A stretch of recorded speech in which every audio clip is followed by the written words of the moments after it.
जय हिंद दोस्तों। आज हम लोग पुनः उपस्थित हुए हैं अपने नए सेशन को शुरू करने के लिए। तो जैसा कि आप लोग को पिछले क्लास में हम लोग बता दिए थे कि सैटरडे को जो है कि कोई भी सिलेबस टेलीग्राम पर नहीं दिया जाता है, और इसलिए नहीं दिया जाता है क्योंकि जितना भी हम लोग पिछले एक सप्ताह के अंदर कवर किए रहते हैं सिलेबस, उसे जो है कि मेन फैक्ट जो रहता है वो सुपर संडे के रूप में हम लोग उसे रिवीजन करने का प्रयास करते हैं। और जब तक किसी भी चीज का रिवीजन बार बार नहीं करेंगे तो यह समझ लीजिए कि आगे पढ़ने से कुछ नहीं फायदा है। इसीलिए आप लोग लगातार कम से कम सुपर संडे का जो क्लास रहता है उस क्लास को आप अटेम्प्ट करने का प्रयास कीजिए, क्योंकि जो मेन फैक्ट है, मेन क्वेश्चन है, हम इस क्लास में आपको जो निचोड़ रहता है उसका मेन हम वो देने का प्रयास करेंगे। और इसमें आपको ज्यादा हम डीप में लेके जाने का प्रयास नहीं करेंगे। जो ऊपर से आपको हम ऊपर बताते हुए क्वेश्चन चल जाएंगे कि जो आपको बताए थे पीछे से वो हम बताएंगे। तो बिना कोई देरी किए हुए हम लोग अपने सेशन को शुरुआत करते हैं। तो कल जो हम लोग क्वेश्चन पूछे थे कि आपातानी वस्त्र जो है उसको जो जीआई टैग मिला हुआ है किस राज्य का, तो आपातानी नाम की जनजाति अरुणाचल प्रदेश में पाई जाती है। इसीलिए अरुणाचल प्रदेश सरकार के द्वारा जो है कि आपातानी नाम के वस्त्र को जीआई टैग प्रदान किया गया है। तो चलिए, जो आज का जो हम सबसे बेस्ट स्टूडेंट का अवार्ड करंट अफेयर सेशन में दे रहे हैं वो है रंजित कुमार। रंजित कुमार, आप एक बहुत ही अच्छे स्टूडेंट है, इसमें कहीं कोई शक नहीं है। बस जिस तरह से आप कमेंट कर रहे हैं हम समझ पा रहे हैं कि आप लोग का तैयारी जो है कि उसी वे में चल रहा होगा। जिसका जैसा कमेंट होता है उससे वो उसका जो पता चल जाता है, पूरे उसके व्यक्तित्व का, पूरे उसके स्टूडेंट जीवन का पता चल जाता है कि कोई छात्र कितना लगनशील है और कितना अपने आप में जो है कि दृढ़ इच्छा और आत्मविश्वास के साथ अपने जो भी मंदिर, अपने जो भी टारगेट बनाए होंगे आपको सफलता अवश्य मिलेगी। बस आप हिम्मत मत हारिएगा, आपके लिए हम हैं, आपके बड़े भाई के रूप में हम संभाल रहे हैं इस मतलब की रणभूमि को। आप टेंशन नहीं लीजिएगा, हम काफी हैं। तो चलिए, जो भी छात्र इसका जवाब दिए हुए हैं उनका हम लोग नाम लेने का प्रयास करते हैं। बहुत सारे छात्र कमेंट करते हैं लेकिन उनका नाम लेना संभव नहीं है, लेकिन फिर भी हम कोशिश करते हैं अधिक से अधिक ले ले। उसमें से अंकज कुमार ऑफिशियल बिल्कुल सही है, ऑनलाइन टीचिंग क्लासेस सही है। फिर है स्टडी हैकर, आप भी बहुत अच्छे स्टूडेंट हैं। उसके बाद फिर आपका चंदन राज सही आंसर है। सुमित फिजिकल एकेडमी भागलपुर, आप बहुत ही अच्छे स्टूडेंट हैं, आप तैयारी करते रहिए, पक्का होगा।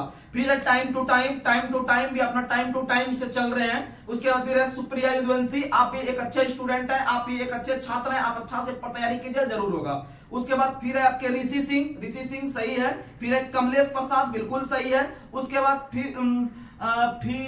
फिर है उसके बाद रवि सरकार आपकी सही है। उसके बाद फिर है आपका क्या कहते हैं फिर राजेश कुमार लिखते हैं गुड मॉर्निंग, तो आप सबों को भी गुड मॉर्निंग। मिथुन कुमार लिखते हैं लव यू भैया, आप लोग सबों को भी बहुत हम दिल से प्यार करते हैं, उसमें कहीं कोई शक नहीं है। तो उसके बाद फिर आपके इंटरटेनमेंट टीचिंग, आपका भी बिल्कुल सही आंसर है। फिर है फोकस टारगेट लिखते हैं जौहर गुरुजी, तो आप लोग को भी जौहर जो है कि बहुत आप लोग तैयारी करते रहिए। सत्यम कुमार रतन, आपका भी सही है। फिर है उसके बाद फोकस टारगेट सही है। दीपक कुमार, आपका भी सही है। उसके बाद फिर है जो है कि लाइव स्टडी करके सही है। प्रिया शाह बिल्कुल सही है। उसके बाद बिहार नालंदा से, आपका भी सही आंसर है। तो आप लोग इस तरह से कमेंट करते रहिए, आप अपने तैयारी को एकदम पूरा एकदम फुल दीजिए, एकदम कहीं कोई 1% का कमी नहीं रहने दीजिए अपने अंदर। यह समझ लीजिए कि जब तक आप 100% नहीं दीजिएगा तो आप मेरिट से बाहर हो जाइएगा। इसीलिए अपना जी जान लगा के आप तैयारी कीजिए, और डेली जिस भी एग्जाम का तैयारी कर रहे होंगे एक सेट प्रैक्टिस आप जरूर घर पे कीजिए। उससे आपका अंदाजा लगेगा कि हम क्या पढ़ रहे हैं, हमसे क्वेश्चन बन पा रहा है या नहीं बन पा रहा है। ऐसा नहीं कि 5 वीडियो देखे और जो है कि सेट बनाने के लिए भीड़ गए कि जो है कि नहीं टच हो रहा है या नहीं हो रहा है। लेकिन नहीं, आप जब रेगुलरिटी मेंटेन कीजिएगा, 1-2 महीना समय हम पे दीजिएगा, तो आपका कम से कम जो ओरिजिनल स्टूडेंट होइएगा, जो तैयारी के लिए लगे होइएगा एकदम जी जान लगा के, और जो हमारे वीडियो को शुरू से फॉलो कर रहे होंगे उनका नंबर अगर पहले 100 क्वेश्चन में अगर 70 आ रहा होगा तो समझ लीजिए अभी उसका पक्का 85 नंबर आ रहा होगा। या जिसका 50 नंबर होगा उसका जरूर है कि 15 नंबर इंक्रीज हुआ होगा। और समझ लीजिए कि किसी भी छात्र को 1 नंबर इंक्रीज करने के लिए जो है ना साल भर लग जाता है। लगता है कि पिछले वर्ष 60 नंबर आया एसएससी जीडी में, इस बार 62 नंबर आया, तो समझिए उसको कम से कम 1-1.5 साल का मेहनत 2 नंबर बढ़ा रहा है। तो समझ लीजिए कि आपके पीछे हम जितना मेहनत कर रहे हैं आपको कम समय में अधिक से अधिक कंटेंट देने का प्रयास कर रहे हैं। तो चलिए, ये 20 मिनट का लगभग सेशन होने वाला है। आप लोग जो है कि अपने आत्मविश्वास के साथ जो है कि हमारे क्लास को कीजिए, और पक्का आपके हम जो है कि एग्जाम पर खड़े उतरेंगे। तो चलिए आज का पहला सवाल आप लोग को बताना है कि हाल ही में कुल कितने व्यक्ति को भारत रत्न देने का घोषणा किया गया? 5। कितना व्यक्ति? 5 व्यक्ति में से आप लोग को पहला याद रख लेना है, उसमें से कर्पूरी ठाकुर जो बने हैं, कर्पूरी ठाकुर बने हैं बिहार के, वो पूर्व मुख्यमंत्री थे, याद रखिएगा।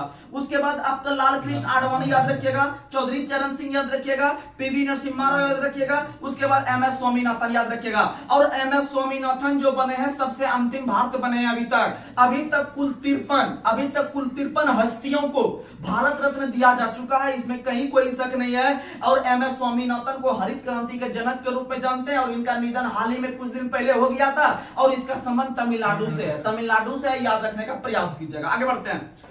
और भारत के अंदर में पहला जो भारत रत्न दिया गया था वो डॉक्टर सर्वपल्ली राधाकृष्णन को दिया गया था, याद आप लोग को पता होगा। और भारत के अंदर में पहली महिला बनती है आपके इंदिरा गांधी जी ने भारत रत्न 1971 ईस्वी में दिया गया था। लेकिन आप लोग को पता है कि भारत के अंदर में पहले विदेशी नागरिक जो बनते हैं, पहले विदेशी नागरिक आपके बनते हैं खान अब्दुल गफ्फार खान। खान अब्दुल गफ्फार खान जो थे वो पाकिस्तान से संबंध रखते थे, लेकिन उसका 1947 के पहले संबंध भारत से ही था। इसीलिए अगर क्वेश्चन पूछे कि निम्न में से किस व्यक्ति को पहला जो है कि भारत रत्न दिया गया जो विदेशी था, तो मारेंगे खान अब्दुल गफ्फार खान। लेकिन अगर क्वेश्चन में लगा देगा पूर्णतः विदेशी, तो पूर्णतः विदेशी में चल जाएंगे नेल्सन मंडेला के पास। किसके पास चल जाएंगे? नेल्सन मंडेला का संबंध दक्षिण अफ्रीका से था। उन्हें 1990 में डॉक्टर भीमराव अंबेडकर के साथ भारत रत्न दिया गया था, क्योंकि उसका संबंध कहीं भी जो है कि भारत से नहीं था। लेकिन भारत से जो संबंध था कहीं ना कहीं खान अब्दुल गफ्फार खान का था, जिसे बादशाह खान के नाम से भी जानते हैं, सीमांत गांधी के नाम से भी जानते हैं, यानी जिसे हम लोग कहते हैं कि नहीं कहते हैं फ्रंटियर गांधी, फ्रंटियर यानी सीमांत गांधी। बादशाह खान के नाम से भी जानते हैं खान गफ्फार खान को। और खान अब्दुल गफ्फार खान को 1987 में 1987 में भारत रत्न दिया गया था और 1990 में डॉक्टर भीमराव अंबेडकर और नेल्सन मंडेला को दिया गया था। आगे बढ़ते हैं। अगला क्वेश्चन आप लोग को बताना है, सियाचिन ग्लेशियर पर एक ऑपरेशन पोस्ट पर तैनात होने वाली पहली महिला चिकित्सक अधिकारी कौन बनी है? तो फातिमा वसीम बनी है। लेकिन क्वेश्चन बोलेगा कि सियाचिन में तैनात होने वाली भारतीय सेना की पहली महिला चिकित्सा अधिकारी गीतिका कौल, याद रखिएगा। और सियाचिन में आप लोग को पता होगा कि आप लोग को भारत के अंदर में सबसे ऊंचा जो युद्ध स्थल है वो सियाचिन है, और भारत के अंदर में सबसे बड़ा ग्लेशियर सियाचिन ग्लेशियर ही है, याद रखिएगा। और सियाचिन ग्लेशियर में आप लोग को पता है कि वहां पर ऑपरेशन मेघदूत 1984 में चलाया गया था, और उसी के पास जो कारगिल का युद्ध हुआ था आपका 1999 में, उससे संबंध रखता है ऑपरेशन विजय। आगे बढ़ते हैं। अगला क्वेश्चन आप लोग को बताना है, डॉक्टर श्री नीतीश कुमार हाल ही में जो है कि पहली बार मुख्यमंत्री पद की जो शपथ लिए हैं वो कितनी बार लिए हैं? 9वीं बार। हाल ही में जो है कि सबसे अधिक बार मुख्यमंत्री के रूप में शपथ लेने का रिकॉर्ड नीतीश कुमार के नाम बन गया और वह कुल 9वीं बार शपथ लिए हैं, याद रखने का प्रयास कीजिएगा। आगे बढ़ते हैं। 75वां गणतंत्र दिवस 2024 75वां गणतंत्र दिवस 2024 जो हाल ही में मनाया गया, इसमें से किस देश के राष्ट्रपति को जो है कि मुख्य अतिथि के रूप में चुना गया था? तो फ्रांस के राष्ट्रपति थे इमैनुअल मैक्रोन को ही चुना गया था। आपको इसी नाम स्टैटिक के तौर पर बता दे कि भारत के अंदर में जो पहला गणतंत्र दिवस 1950 में मनाया गया था, उसमें भी मुख्य अतिथि आए थे, और वह आए थे इंडोनेशिया के राष्ट्रपति, जिसका नाम था सुकर्नो। क्या नाम था? सुकर्नो नाम के इंडोनेशिया के राष्ट्रपति भारत के पहले गणतंत्र दिवस के मुख्य अतिथि बनते हैं, और यह अभी जो 2024 में बने हैं आके, वो फ्रांस के राष्ट्रपति इमैनुअल मैक्रोन बने हैं, याद रखिएगा। आगे बढ़ते हैं। अगला क्वेश्चन आप लोग को बताना है, गणतंत्र दिवस 2024 का थीम क्या है? तो गणतंत्र दिवस 2024 का थीम है विकसित भारत, भारत लोकतंत्र की मातृका, विकसित भारत, भारत लोकतंत्र की मातृका। और आप लोग को पता है कि लोकतंत्र की जननी के नाम से जानते हैं, किस देश को जानते हैं? तो लोकतंत्र की जननी के नाम से अमेरिका को जानते हैं। किसे जानते हैं? अमेरिका को जानते हैं, क्योंकि पहली बार देश अमेरिका बना है जहां के आम आदमी को जो मौलिक अधिकार प्रदान किया गया था। आगे बढ़ते हैं। अगला क्वेश्चन आप लोग को बताना है, अगला क्वेश्चन आप लोग बताइए, प्रधानमंत्री सूर्योदय योजना प्रधानमंत्री सूर्योदय योजना के तहत कितने घरों में सोलर पैनल लगाने का लक्ष्य निर्धारित किया गया है? 1 करोड़। कितना करोड़? यानी अगर आप इस क्वेश्चन को भी याद रखते हैं तो क्वेश्चन इसको दूसरा घुमा के पूछेगा कि प्रधानमंत्री सूर्योदय योजना का संबंध किससे है? तो सौर पैनल से है, यानी सौर ऊर्जा से है। किससे? सौर ऊर्जा से। और जैसे जिस प्रकार से सूर्योदय होने के बाद सूर्य की रोशनी पहुंचती है, और उसी तरह से अगर सूर्योदय नहीं होता है तो उसी से संबंधित मोदी ने जो है कि आपका जो है कि सौर प्लेट योजना का शुरुआत करवाया है सूर्योदय योजना के तहत। याद रखिएगा। आगे बढ़ते हैं। अगला क्वेश्चन आप लोग को बताना है। अगला क्वेश्चन आप लोग बताइए, पीएम विश्वकर्मा योजना के बारे में बात किए थे। पीएम विश्वकर्मा योजना का शुरुआत नरेंद्र मोदी ने 2023 में अपने जन्म दिवस के अवसर पर किया, अर्थात 17 सितंबर को। 17 सितंबर के दिन प्रधानमंत्री नरेंद्र मोदी ने विभिन्न प्रकार के कामगार के लिए, जो कि छोटे छोटे रोजगार धंधा पानी करते हैं अपने टेक्निक से, अपना जो भी दिमाग है उसका, चाहे जो लकड़ी का काम करते हैं, जो लोहा का काम करते हैं, तो इस कैटेगरी के जो है कि कुल 18 रोजगार, इस कैटेगरी के कुल 18 रोजगार को शामिल करके जो है कि 3 लाख रुपया उसको जो है कि दिया जाएगा लोन के रूप में। वो 5% के दर पे दिया जाएगा। याद रखने का प्रयास कीजिएगा। आगे बढ़ते हैं। अगला क्वेश्चन आप लोग को बताना है कि हाल ही में किस राज्य के बांग्लार माटी बांग्लार जल को जो है कि राष्ट्रीय गीत के रूप में घोषित किया गया है, जिसका लेखक रविंद्रनाथ टैगोर थे? तो बोलिएगा पश्चिम बंगाल। क्योंकि आप लोग को पता होगा कि भारत के अंदर में जो आप लोग को पता है कि विश्व कवि के नाम से जानते हैं, रविंद्रनाथ टैगोर को जानते हैं। देखिएगा, राष्ट्र कवि एक होता है, एक विश्व कवि होता है। राष्ट्र कवि के नाम से हम रविंद्रनाथ टैगोर को नहीं जानते हैं, राष्ट्र कवि के नाम से हम मैथिली शरण गुप्त को जानते हैं। देखिएगा, बहुत बड़ा फैक्ट है यहाँ पर। राष्ट्र कवि के नाम से हम मैथिली शरण गुप्त को जानते हैं, और पूरे विश्व में विश्व कवि के नाम से रविंद्रनाथ टैगोर को जानते हैं। और रविंद्रनाथ टैगोर ने ही आपका बांग्लादेश का भी राष्ट्रगीत का रचना किया, जिसका नाम है अमार सोनार बांग्ला। और उसी तरह से भारत का जो राष्ट्रगान है जन गण मन, इसका भी रचना किया है रविंद्रनाथ टैगोर ने। और आपका पश्चिम बंगाल का जो राष्ट्रगान जो हाल ही में घोषित किया गया है, यानी हमारा माटी और हमारा जल करके याद रखिएगा, वह आपका पश्चिम बंगाल का जो है कि हाल ही में राष्ट्रीय गीत के रूप में घोषित किया गया। आगे बढ़ते हैं। हाल ही में एक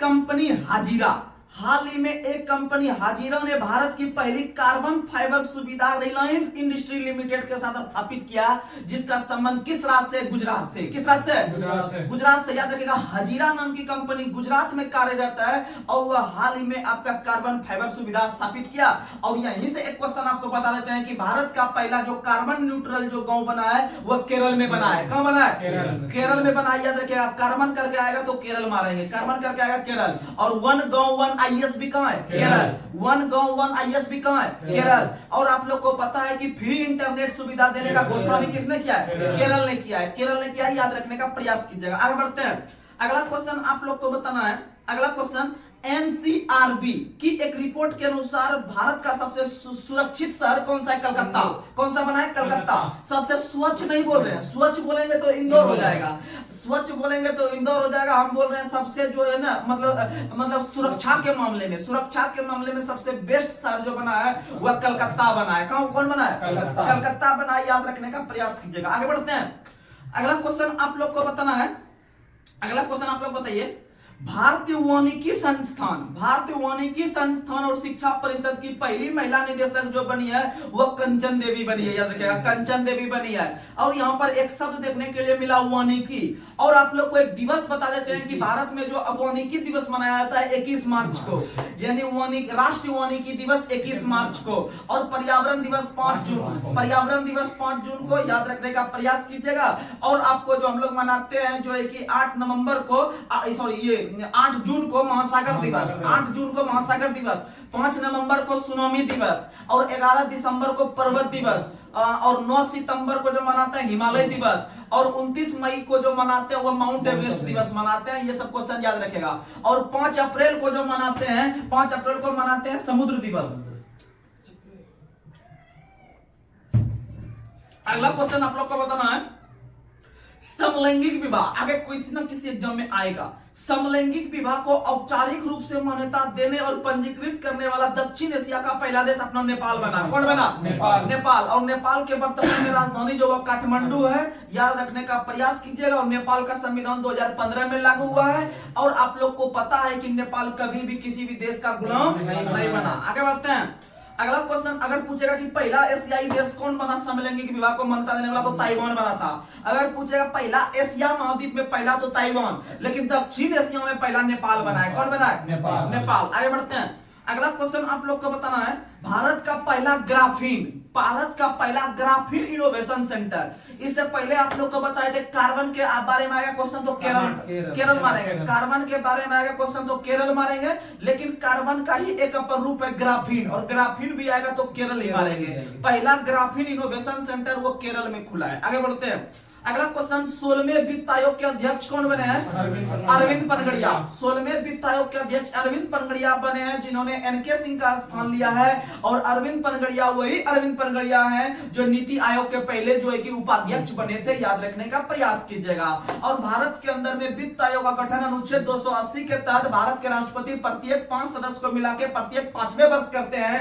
और याद रखेगा कि वित्त आयोग का जो काम होता है आपका केंद्र और राज्य के बीच जो है कि पैसा या वित्त को लेकर सामंजस्य को स्थापित करना। और भारत के अंदर में पहले वित्त आयोग का गठन 1951 में किया गया था। और आप लोग को पता है कि पहले वित्त आयोग के जो अध्यक्ष वो केसी नियोगी थे। आगे बढ़ते हैं। अगला क्वेश्चन आप लोग को बताना है, हाल ही में भारत राष्ट्र कांग्रेस, आप लोग को पता होगा भारत राष्ट्र कांग्रेस जो है आपके जो कि वर्तमान में अध्यक्ष उनके मल्लिकार्जुन खड़गे हैं। भारत राष्ट्र कांग्रेस के वर्तमान में अध्यक्ष मल्लिकार्जुन खड़गे हैं, राहुल गांधी सब अध्यक्ष नहीं है, याद रखिएगा। तो आप लोग को बता दें कि हाल ही में कांग्रेस ने जो भारत जोड़ो करके जो एक न्याय योजना का शुरुआत किया, अलग अलग जगह राहुल गांधी वगैरह घूमते रहते हैं जोड़ने के लिए। अभी कुछ दिन पहले बिहार भी आए हुए थे।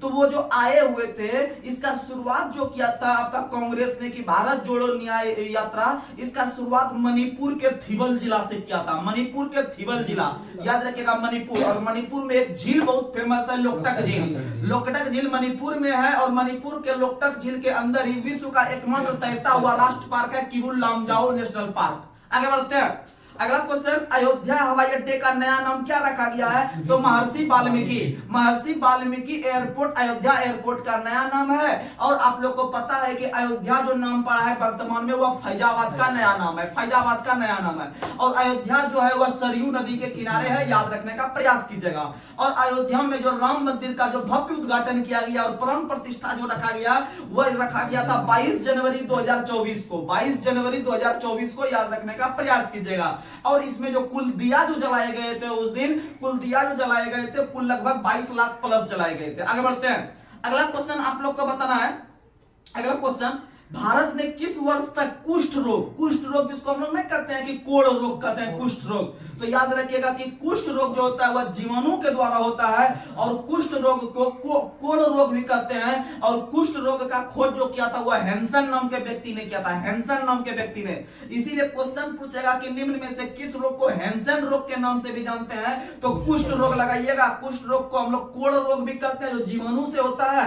और याद रखिएगा भारत ने इसे खत्म करने का टारगेट रखा है 2027 में। और मलेरिया 2030 में। WHO ने रखा है पूरे विश्व में हम 2025 में खत्म कर देंगे, लेकिन भारत ने जो रखा है वह 2030 में रखा है, याद रखिएगा। आगे बढ़ते हैं। और वेटिंग लिस्ट भी खत्म। हाँ, वेटिंग लिस्ट, जो ट्रेन में जो वेटिंग लिस्ट है वो भी 2027 तक में खत्म होगा। सही बात है, बहुत अच्छा तैयारी चल रहा है अभी आप लोग का, हम समझ पा रहे हैं। लेकिन टैलेंट आप लोग में भर देंगे इसी तरह से, जिस तरह देख रहे हैं क्वेश्चन भी खत्म नहीं हो पा रहा है और बच्चा का जो है कि जवाब आ जाता है। बस यही गुण मेरे आप लोग के अंदर चाहिए और आराम से आएगा, आप टेंशन नहीं लीजिए। आगे बढ़ते हैं। अगला क्वेश्चन आप लोग को बताना है। अगला क्वेश्चन आप लोग बताइए, भारत के अंदर में किस व्यक्ति के द्वारा हमारा संविधान हमारा सम्मान अभियान का उद्घाटन 24 जनवरी 2024 को किया गया? उपराष्ट्रपति जगदीप धनखड़। उपराष्ट्रपति वर्तमान में और राज्यसभा के सभापति जो है वर्तमान में वो आपके जगदीप धनखड़ हैं। क्योंकि अनुच्छेद 64 कहता है कि भारत के अंदर में जो उपराष्ट्रपति होंगे वह राज्यसभा के प्रधान सभापति होंगे। इसका मतलब दोनों पद पे जो बैठते हैं वो एक ही व्यक्ति बैठते हैं, वो उपराष्ट्रपति बैठते हैं। और वर्तमान में जगदीप धनखड़ है। और याद रखेगा जगदीप धनखड़ जो उपराष्ट्रपति बने हैं वो 14वें नंबर के बने हैं। और उन्होंने ही हमारा संविधान हमारा सम्मान नाम करके योजना को शुरुआत किया। आगे बढ़ते हैं। अगला क्वेश्चन आप लोग को बताना है। अगला क्वेश्चन आप लोग बताइए, हरियाणा सरकार ने किस शहर में साइंस सिटी विकसित करने का घोषणा किया? फरीदाबाद। Science city Faridabad. आगे बढ़ते हैं। और आप लोग को पता है कि हरियाणा के हाल ही में जो मुख्यमंत्री बने वो नयाब सैनी बने हैं। याद रखने का प्रयास कीजिएगा। आगे बढ़ते हैं। अगला क्वेश्चन आप लोग को बताना है, अगला क्वेश्चन आप लोग बताइए, बिहार के बाद जातिगत जनगणना शुरू करने वाला जो भारत का दूसरा राज्य बना है वह आंध्र प्रदेश बना है। कौन बना है? आंध्र प्रदेश। आप लोग को पता है भारत में पहली बार जातिगत जनगणना 1931 में 1931 में करवाया गया था और जो है कि रेगुलर रूप से नहीं हो पाया और भारत सरकार के अंदर में पहला राज्य आपका बिहार बनता है जिन्होंने इस बार आपका जातिगत जनगणना करवाया और इसे देखते हुए आंध्र प्रदेश दूसरा राज्य बना है जातिगत जनगणना शुरू करवाने वाला। आगे बढ़ते हैं, अगला क्वेश्चन आप लोग को बताना है, किस भाषा को भारत ने 9वीं शास्त्रीय भाषा के रूप में शामिल किया है? फारसी। भारत में वर्तमान में जो एकदम लिस्ट बना हुआ है कुल 6 शास्त्रीय भाषा का, लेकिन भारत के अंदर में जो है कि 9वें शास्त्रीय भाषा के रूप में जो शामिल करेगा वो फारसी को करेगा और फारसी जो राज की भाषा था वह मुगलों का राज की भाषा फारसी था, याद रखने का प्रयास कीजिएगा। आगे बढ़ते हैं, अगला क्वेश्चन, किस राज्य सरकार ने my school my pride programme launch किया है? वो जो किया है आपका याद रखिएगा हिमाचल प्रदेश, और महिला सशक्त योजना भी हिमाचल प्रदेश, और हिमाचल प्रदेश के वर्तमान में मुख्यमंत्री है ट्रिपल एस सुखविंदर सिंह सुक्खू, याद रखने का प्रयास कीजिएगा। अगला क्वेश्चन आप लोग को बताना है, अगला क्वेश्चन आप लोग बताइए, हाल ही में पाकिस्तान में आम चुनाव लड़ने वाली पहली हिंदू महिला कौन बनी है? आप लोग को बताए थे कि पाकिस्तान के अंदर में जो हिंदू महिला बन रही है वह उसमें से बहुत बड़ी बात है, इसीलिए वहां पर जो है ना सवेरा हो जाएगा। क्या हो जाएगा? सवेरा, यानी याद रखिएगा सवेरा प्रकाश। जब सवेरा होगा तो प्रकाश भी आएगा। और आप लोग को बता दें कि 16 मई को प्रत्येक वर्ष प्रकाश दिवस के रूप में मनाते हैं और उसी दिन हम लोग डेंगू दिवस भी मनाते हैं, याद रखने का प्रयास कीजिएगा। और डेंगू को जो है कि बीमारी से दूर करने के लिए या डेंगू को खत्म करने के लिए हाल ही में आंध्र प्रदेश सरकार के द्वारा वहां पर गंबुसिया मछली को छोड़ा गया है, क्योंकि गंबुसिया मछली जो है वह आपका मच्छर के लार्वा को या अंडा को खाने का काम करती है। आगे बढ़ते हैं, अगला क्वेश्चन आप लोग को बताना है, अगला क्वेश्चन आप लोग बताइए, बच्चों के लिए दुनिया का पहला मलेरिया टीका कार्यक्रम किस देश ने शुरू किया? कैमरून ने। किस देश ने? कैमरून ने शुरू किया पहला मलेरिया टीका, याद रखने का प्रयास कीजिएगा। और मलेरिया दिवस मनाते हैं प्रत्येक वर्ष 25 अप्रैल को। कितना अप्रैल को? 25 अप्रैल को। अभी ये 24 अप्रैल बोल रहे थे, आप लोग को बता दें कि 24 अप्रैल को मलेरिया दिवस नहीं मनाते हैं, पंचायती राज दिवस मनाते हैं। 24 अप्रैल को पंचायती राज दिवस मनाते हैं, 25 अप्रैल को मलेरिया दिवस मनाते हैं। और ये जो 24 में कंफ्यूज किया था, हम समझ रहे बच्चा काम कंफ्यूज किया था, 24 मार्च को हम लोग टीबी दिवस मनाते हैं, 24 मार्च को टीबी दिवस मनाते हैं और 23 मार्च को मौसम को खराब कर लेते हैं, क्योंकि मौसम विज्ञान दिवस और आपका मौसम को खराब, राम का मौसम को खराब करवा रहे हैं, यानी राम मनोहर लोहिया दिवस, मौसम विज्ञान दिवस और सुखदेव भगत सिंह राजगुरु का शहीद दिवस, ये तीनों 23 मार्च को मनाते हैं। और 22 मार्च को जल दिवस और बिहार दिवस, 22 मार्च को जल दिवस और 21 मार्च को वानिकी दिवस और 20 मार्च को जो मनाते हैं वह गोरैया दिवस मनाते हैं। गोरैया स्पैरो जो बिहार का राजकीय पक्षी है, बिहार का राष्ट्र पक्षी गोरैया है, जिसको हम लोग स्पैरो कहते हैं। तो याद रखिएगा गोरैया दिवस, यानी गोरैया जो होती है बहुत ही सुनहरा पक्षी होता है, देख के एकदम पूरा छोटा छोटा रहता है, हम लोग देख के जो है ना प्रसन्न हो जाते हैं। क्या होते हैं? यानी प्रसन्नता दिवस और गोरैया दिवस दोनों का दोनों 20 मार्च, दोनों का दोनों 20 मार्च। आगे बढ़ते हैं, अगला क्वेश्चन, ऑस्ट्रेलिया के किस शहर में विश्व का सबसे ऊंचा ब्रह्म मंदिर बनाने की घोषणा की गई है? पर्थ में। कहां? पर्थ में। पर्थ हो गया, ब्रिस्बेन हो गया, ये सिडनी हो गया, ये सब में क्रिकेट भी होता है। और वही ब्रिस्बेन, जब ब्रिस्बेन का हम नाम ले लिए तो आप लोग को बता दें कि 2032 का जो ओलंपिक खेल होने वाला है वह ब्रिस्बेन ऑस्ट्रेलिया के अंदर होने वाला है। और 2021 का जो हुआ कोविड के समय वह आपका जापान की राजधानी टोक्यो में हुआ। और याद रखिएगा कि अगला जो 2024 में होने वाला है, इस साल जो होने वाला है वह पेरिस में होने वाला है। और 24/4/28 में लॉस एंजिल्स में होने वाला है, क्योंकि आप लोग को पता है कि 24 में जो होने वाला है वह आपका पेरिस में होने वाला है। और इसके बाद जो 2028 में होगा लॉस एंजिल्स में, यह पहला ऐसा आपका ओलंपिक होगा जिसमें क्रिकेट को शामिल करेगा। किसको शामिल करेगा? क्रिकेट को। और 28/4/32 बॉ से 32 बॉ से ब्रिस्बेन, बॉ से 32 बॉ से ब्रिस्बेन, और ब्रिस्बेन ऑस्ट्रेलिया में है। और यह प्रत्येक 4 वर्ष के अंतराल पर खेला जाता है। आगे बढ़ते हैं, अगला क्वेश्चन आप लोग को बताना है, अगला क्वेश्चन आप लोग बताइए, अगला क्वेश्चन आप लोग को बताना है, डिजिटल स्किल रिपोर्ट, समझ रहे हो हम क्या बोल रहे हैं? डिजिटल स्किल रिपोर्ट के अनुसार हाल ही में किस राज्य में रोजगार योग्य युवाओं की संख्या सबसे अधिक है, तो हरियाणा। कहाँ है? हरियाणा। यानी हरियाणा के युवाओं में बहुत योग्यता है, लेकिन फिर भी वो रोड पे बेरोजगार घूम रहे हैं। तो इसका एक ही मतलब है कि सरकार को उन्हें रोजगार मुहैया करवाना चाहिए, क्योंकि आपने वैसा शिक्षा उन्हें दिलवाने का काम किया तो उसे रोजगार भी देना आप ही को काम है। तो याद रखने का प्रयास कीजिएगा कि बेरोजगार युवा जो है या शिक्षित युवा जो है वह सबसे अधिक कहाँ है? हरियाणा में। याद रखने का प्रयास कीजिएगा। और जब हरियाणा का नाम आया तो भारत के अंदर में जो सबसे पहला राज्य आपका बना है हरियाणा, जिन्होंने कि 100% डिजिटल कर दिया, सॉरी 100% इलेक्ट्रिक कर दिया अपने यहाँ के रेलवे को, अपने यहाँ के रेलवे को। आगे बढ़ते हैं। अगला क्वेश्चन आप लोग को बताना है, भारत का पहला जिम्नोस्पर्म गार्डन, भारत का पहला जिम्नोस्पर्म गार्डन उत्तराखंड में स्थापित किया गया। कहां स्थापित किया गया? उत्तराखंड में। अगला क्वेश्चन, और उत्तराखंड में ही हिमालयन एयर सफारी का भी आयोजन किया गया। Himalayan air safari, Himalayan air safari का भी आयोजन किया गया है। कहां? तो याद रख लीजिएगा, उत्तराखंड में। लेकिन आपको एक और सफारी बताए थे, टाइगर सफारी। हाल ही में काजीरंगा, सॉरी हाल ही में उड़ीसा सरकार के सिमलीपाल अभ्यारण्य में, हाल ही में उड़ीसा के अंदर सिमलीपाल अभ्यारण्य जो है उसी में टाइगर सफारी योजना का शुरुआत किया गया। याद रखने का प्रयास कीजिएगा। और भारत में जो टाइगर यानी बाघ के लिए जो प्रसिद्ध है, याद रखने का प्रयास कीजिएगा। कौन सा अभ्यारण्य? तो याद रखिएगा जिम कॉर्बेट। कौन सा? जिम कॉर्बेट में सबसे अधिक बाघ देखने के लिए मिलता है, याद रखिएगा। और भारत के अंदर में टाइगर स्टेट के नाम से एमपी को जानते हैं। और प्रत्येक वर्ष टाइगर या बाघ दिवस जो मनाते हैं वह 29 जुलाई को मनाते हैं, 29 जुलाई को। और 26 जुलाई को कारगिल दिवस। आगे बढ़ते हैं। अगला क्वेश्चन आप लोग को बताना है, पुरुष T20 अंतरराष्ट्रीय क्रिकेट में 150 विकेट लेने वाले विश्व के पहले गेंदबाज टीम सऊदी बने हैं। कौन बने हैं? टीम सऊदी का संबंध न्यूजीलैंड से है, याद रखने का प्रयास कीजिएगा। आगे बढ़ते हैं। घुड़सवारी में खेल के अंदर अर्जुन पुरस्कार पाने वाले जो पहले व्यक्ति बने हैं वह दिव्यकीर्ति सिंह बने हैं। कौन बने हैं? और दिव्यकीर्ति सिंह का संबंध राजस्थान से है। कहां से? राजस्थान से। अगला क्वेश्चन आप लोग को बताना है, अगला क्वेश्चन आप लोग बताइए, आईपीएल 2024 के सबसे महंगे खिलाड़ी मिचेल स्टार्क। कौन बने हैं? और मिचेल स्टार्क का संबंध ऑस्ट्रेलिया से है। कहां से? ऑस्ट्रेलिया से। अगला क्वेश्चन, क्रिकेट इतिहास का सबसे छोटा टेस्ट मैच किन दो देश के बीच खेला गया है? तो भारत और अफ्रीका, भारत और दक्षिण अफ्रीका, भारत और दक्षिण अफ्रीका के बीच सबसे छोटा जो है कि अंतरराष्ट्रीय टेस्ट मैच खेला गया, क्योंकि बहुत कम समय में ये खत्म हो गया। चारों पारी, टेस्ट में 4 पारी होता है, 4 पारी खेलने के लिए कुल 5 दिन का समय मिलता है, लेकिन यह जो है कि बहुत कम समय में भी निपट गया। याद रखने का प्रयास कीजिएगा, यानी फटाफट विकेट गिर गया। आगे बढ़ते हैं।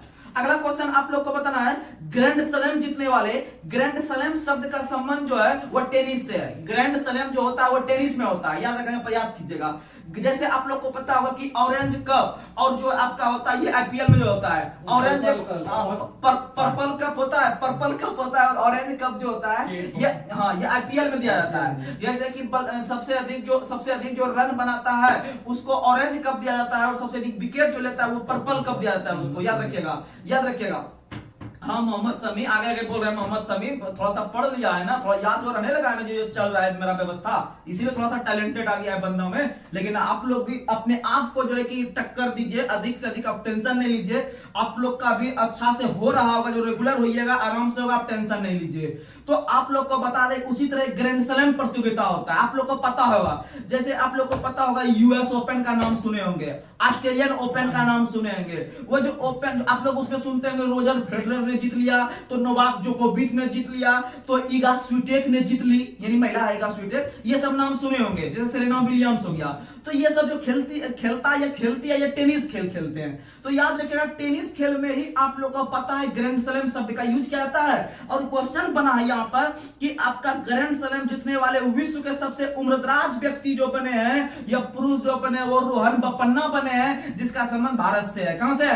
भारत से। जैसे आप लोग अगर चेस खेलिएगा या शतरंज खेलते होंगे तो देखते होंगे कि शतरंज में आपका ग्रैंड मास्टर शब्द का यूज होता है। नहीं पढ़ते हैं कि 84 में ग्रैंड मास्टर जो बने हैं वह कौन बने हैं? नहीं, 84 में ग्रैंड मास्टर जो बने हैं वैशाली रमेश बाबू, वैशाली रमेश बाबू बनी है। वो आपके भारत के अंदर में तीसरी महिला बनी है आपका जो है कि ग्रैंड मास्टर, वो आपके वैशाली रमेश बाबू बने हैं। और भारत के अंदर में जो पहले ग्रैंड मास्टर बने थे वो विश्वनाथन आनंद बने थे। इसका मतलब ग्रैंड मास्टर जो उपाधि दिया जाता है या पुरस्कार दिया जाता है वो शतरंज में दिया जाता है, उसी तरह ग्रैंड स्लैम जो दिया जाता है वो टेनिस में दिया जाता है। तो ये सबसे अधिक उम्र में जो जीतने वाले व्यक्ति व्यक्ति बने ग्रैंड स्लैम टेनिस के अंदर में, वो रोहन बोपन्ना बने हैं, जिसका संबंध भारत से है, आप लोग को पता होगा। और रोहन बोपन्ना और महेश भूपति की जोड़ी चलती है, रोहन बोपन्ना और महेश भूपति की जोड़ी चलती है, जिसे हम लोग को जिसे जो है कि वो आपका किससे संबंध रखते हैं, तो याद रखिएगा ये संबंध रखते हैं टेनिस से। आगे बढ़ते हैं। अगला क्वेश्चन आप लोग को बताना है, खेलो इंडिया यूथ गेम, बहुत मस्त क्वेश्चन है। खेलो इंडिया यूथ गेम 2024 जो हुआ तमिलनाडु में हुआ, और इसमें सबसे एक नंबर पे जो रहे हैं वो आपके महाराष्ट्र रहे हैं। कौन रहे? अगला क्वेश्चन, सूरजकुंड शिल्प मेला, सूरजकुंड शिल्प मेला का आयोजन कहां किया गया? तो फरीदाबाद में। सूरजकुंड शिल्प मेला फरीदाबाद में, परशुराम कुंड मेला अरुणाचल प्रदेश में, और मखदूम कुंड का मेला अपना बिहार में, अपना बिहार में। आगे बढ़ते हैं। अगला क्वेश्चन, अंतरराष्ट्रीय ऊंट महोत्सव का आयोजन बीकानेर राजस्थान में। अगला क्वेश्चन आप लोग बताइए, राष्ट्रीय युवा महोत्सव का आयोजन जो हुआ है वह आपका नासिक महाराष्ट्र में हुआ है। नासिक आप लोग को पता होगा, नासिक जो है बहुत प्रकार के फल के लिए प्रसिद्ध है, अंगूर वगैरह, अंगूर के लिए बहुत फेमस है नासिक। अगला क्वेश्चन आप लोग को, जैसे कि नारंगी के लिए नागपुर है, नारंगी ऑरेंज के लिए नागपुर है, याद रखिएगा। उसी तरह से आपका नासिक जो है वो अंगूर के लिए है। आगे बढ़ते हैं। अगला क्वेश्चन आपको बताना है, गंगा सागर मेला किस राज्य में? पश्चिम बंगाल में। गंगा सागर मेला पश्चिम बंगाल में, याद रखने का प्रयास कीजिएगा। आगे बढ़ते हैं। अगला क्वेश्चन आप लोग को बताना है, 12वां दिव्य कला मेला का आयोजन किस राज्य में? सूरत, गुजरात में। 12वां दिव्य कला सूरत। आगे बढ़ते हैं। अंतरराष्ट्रीय गीता महोत्सव कुरुक्षेत्र हरियाणा, क्योंकि आप लोग को पता होगा कि महाभारत का जो युद्ध हुआ था वो किस जगह पे हुआ था? कुरुक्षेत्र हरियाणा में हुआ था, इसलिए याद रखिएगा कि अंतरराष्ट्रीय गीता महोत्सव का आयोजन भी कुरुक्षेत्र हरियाणा में किया गया है। लेकिन आपका नीरज चोपड़ा का संबंध पानीपत से है, नीरज चोपड़ा का संबंध पानीपत से, याद रखने का प्रयास कीजिएगा। आगे बढ़ते हैं। अगला question, hornbill festival Nagaland, hornbill festival Nagaland, लेकिन पक्के पक्का हॉर्नबिल अरुणाचल, पक्के पक्का हॉर्नबिल फेस्टिवल अरुणाचल प्रदेश। अगर खाली हम हॉर्नबिल बोलते हैं वो नागालैंड हो जाएगा, याद रखिएगा। और नागालैंड में जो हॉर्नबिल फेस्टिवल का जो शुरुआत करते हैं 1 दिसंबर को करते हैं। आगे बढ़ते हैं।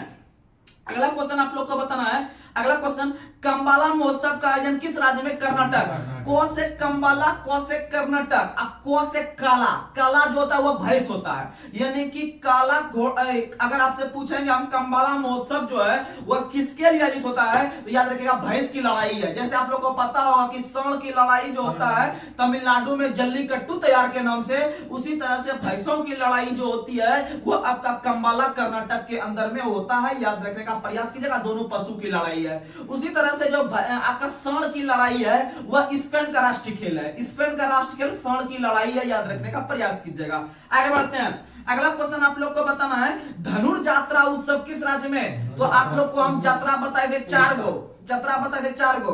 मेदरम 4 अक्षर का है तो ले लेंगे तेलंगाना, मेदरम यात्रा तेलंगाना, धनुर यात्रा उड़ीसा, और आपको बताए थे हम गई यात्रा नेपाल, यानी कौन चल गई थी? नेपाल। और अगर खाली यात्रा बोलेंगे तो बंगाल, खाली यात्रा पश्चिम बंगाल, खाली यात्रा पूछेंगे तो पश्चिम बंगाल। आगे बढ़ते हैं। लेवेंडर महोत्सव जम्मू कश्मीर, लेवेंडर हो गया, कंचोत हो गया, अहरबल हो गया, ये सारा का सारा कहां है? जम्मू कश्मीर में। लेवेंडर, कंचोत, गाई उस्टर, मतलब स्फुटिक जस्टर, इस तरह सब जितना आएगा सब मानेंगे जम्मू कश्मीर। आगे बढ़ते हैं। अगला क्वेश्चन, बिहान मेला, बिहान मेला कौन जनजाति के द्वारा आयोजित किया जाता है? उड़ीसा में, क्योंकि आप लोग को पता है उड़ीसा में कोंद नाम की जनजाति पाई जाती है, और कोंद नाम का वहां पर क्षेत्र भी है, क्योंकि वहां पर आप लोग को पता होगा कुछ दिन पहले उड़ीसा का एक हल्दी था जिसको जीआई टैग दिया गया था, जिसका नाम था कंधमाल हल्दी। कंधमाल हल्दी को जीआई टैग जो मिला है वो उड़ीसा में मिला है। और याद रखिएगा कंधमाल यानी कोंद, कोंद यानी उड़ीसा, कोंद जनजाति के द्वारा उड़ीसा में बिहान मेला का आयोजन किया जाता है। बिहान मेला नहीं करते हम लोग जो है कि गांव बिहार के अंदर गांव वाला भाषा में कहा जाता है, गांव दायत में, कि अब बिहान हो गया, अब जग जाओ। बिहान का मतलब हो गया भोर हो गया, यानी सुबह हो गया। उसी को हम लोग याद रखिएगा, उड़ीसा में सुबह यानी बिहान हो रहा है, याद रखिएगा, क्योंकि उड़ीसा जो है वह बिहार से ही अलग होकर 1936 में एक राज्य बना था। आगे बढ़ते हैं।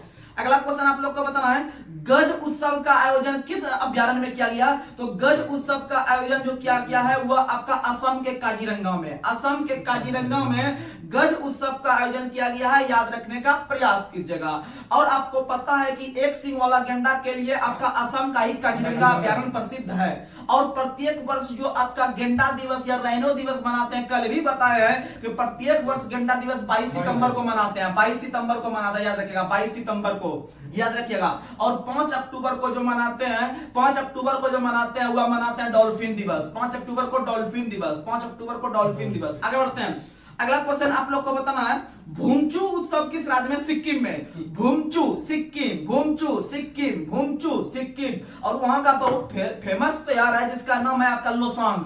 लोसांग उत्सव सिक्किम में। देखिएगा 3 क्वेश्चन आता है, एक आता है लोसांग, एक आता है लोसर, एक आता है लोसार। ये 3 क्वेश्चन है तो आप लोग को बता दे। लोसांग सिक्किम, लोसांग सिक्किम। एक आता है लोमोका सोरो लोसर। लोसर जो है वह लद्दाख का है, लोसर जो है वह लद्दाख का है, लेकिन लोसार आएगा, लोमोका सो आकर आएगा, यानी आकर एक्स्ट्रा आएगा। तो एक आकर उसमें एक्स्ट्रा आ रहा है तो उसमें से बड़ा राज्य लेंगे, हिमाचल प्रदेश लेंगे। यानी लोसर आएगा 3 अक्षर का, एकदम छोटा छोटा करके, इसमें आकर नहीं रहेगा तो वो लद्दाख चल जाएंगे, और जिसमें आकर आएगा तो हिमाचल प्रदेश चल जाएंगे।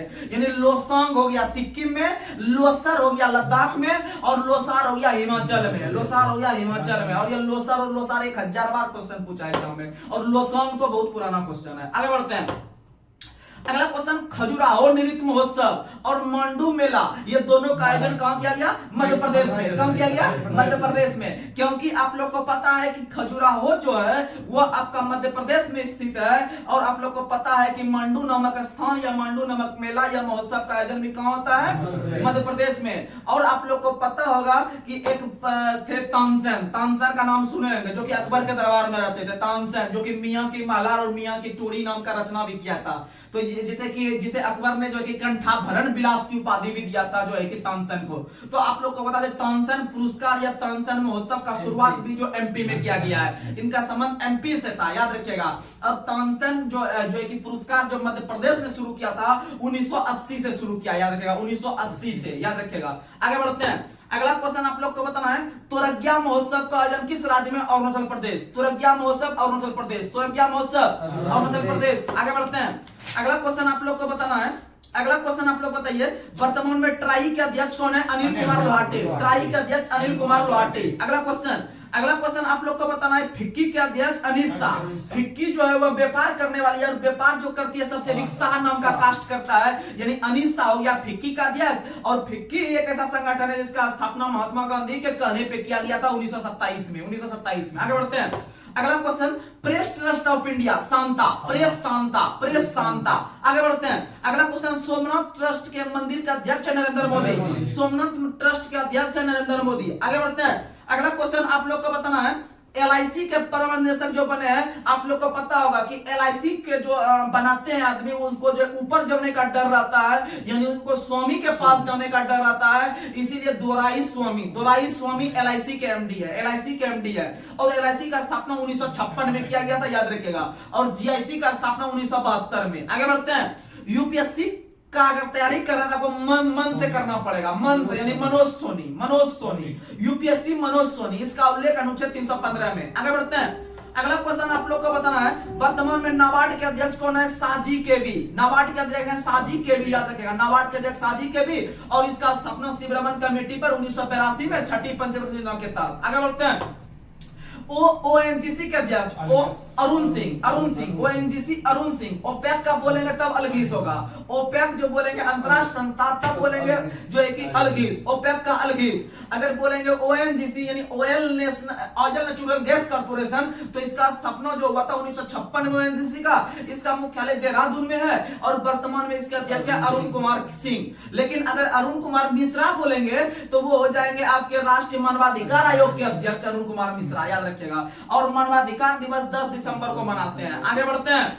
अगला क्वेश्चन आप लोग को बताना है, बीसीसीआई के अध्यक्ष रोजर बिन्नी, बीसीसीआई के अध्यक्ष रोजर बिन्नी, और बीसीसीआई के सचिव जो है वो जयेश शाह है, और बीसीसीआई के जो चयन समिति के अध्यक्ष हैं वह अजीत अगरकर है, अजीत अगरकर है, याद रखने का प्रयास कीजिएगा। और आपको हम बताए थे कि अगर पूछेगा कि राष्ट्रीय महिला क्रिकेट टीम जो है उसके जो मुख्य कोच बने हैं, उसके मुख्य कोच बने हैं, याद रखिएगा कि वह बहुत अमूल्य चीज है। अगर कोई महिला खेल रही है क्रिकेट तो अमूल मजूमदार बार रिकॉल करा के माथा में घुसा ही देंगे, जिसको नहीं भी घुसेगा फिर भी घुसाएंगे। आगे बढ़ते हैं। अगला क्वेश्चन आप लोग को बताना है कि वर्तमान में गिनी की पहली महिला प्रधानमंत्री कौन बनी है। आप लोग को हम बताएंगे गिनी, यानी नहीं कहते कि मिल बांट के जो है कि या फिर गिन के बांट लो, गिन के बांट लो, यानी गिनी का बांटो, गिनी का बांटो, गिनी का बांटो, गिनी का बांटो, गिनी का बांटो, यानी गिनी की पहली महिला राष्ट्रपति बनी है मनिलवा बाटो, मनिलवा बाटो, याद रखिएगा। आगे बढ़ते हैं। अगला क्वेश्चन एक और आपको हम जुगाड़ दिए थे, स्लोवानिया की पहली महिला राष्ट्रपति, और स्लोवानिया यानी सलो सलो सलो सलो जो चलता है वो मूसा चलता है, मूसा चलता है, यानी मूसर करके आंसर मारना है स्लोवानिया का, मूसर करके आंसर मारना है स्लोवानिया का। और आपको हल्का हल्का जुगाड़ देते हैं ना, जब एग्जाम में क्वेश्चन आ जाएगा ना, जब आपको ये मूसा करके मिल जाएगा तब आप रंगा दीजिएगा उस क्वेश्चन को, तब देखिएगा दिल का आपका कितना संतुष्टि मिलेगा उसमें। अरे यार बहुत मजा आ गया, लेकिन तभी मजा आएगा यार जब आप हमको 100% फॉलो कीजिएगा, ऐसे नहीं तो कुछ नहीं होने वाला है। ऐसे हम भाषण देते रहेंगे, आप भी सुनते रहिएगा, लेकिन जब आप हमें 100% फॉलो कीजिएगा तभी आपका कुछ होने वाला है, अन्यथा नहीं, क्योंकि हमको पता है क्वेश्चन कहां से आता है। जितना जिस एग्जाम का आप तैयारी कर रहे होंगे उस एग्जाम को हम निकाल के बैठे हुए हैं। आगे बढ़ते हैं। अगला क्वेश्चन आप लोग को बताना है, चलिए 5 क्वेश्चन और पूछ लेते हैं करंट का। आप लोग को बताना है कि वर्तमान में जो कि अंतरराष्ट्रीय श्रम संगठन के जो अध्यक्ष हैं वह आपके गिलबर्ट होगम्बो है, यानी ILO इंटरनेशनल लेबर ऑर्गेनाइजेशन, और इसका स्थापना सबसे पहले हुआ है 1919 में। 1919 में, यानी सभी प्रकार के अंतरराष्ट्रीय संस्थाओं में से सबसे पुराना जो माना जाता है वह ILO को माना जाता है। इसके वर्तमान में अध्यक्ष है गिलबर्ट होगम्बो, और गिलबर्ट होगम्बो जो है वह आपके वर्तमान में जो ILO के जो है कि महासचिव या अध्यक्ष हैं, और ILO में सदस्य देश की संख्या 187 है, याद रखिएगा 187। और हम बात करते हैं अब एक बार विश्व बैंक और IMF का।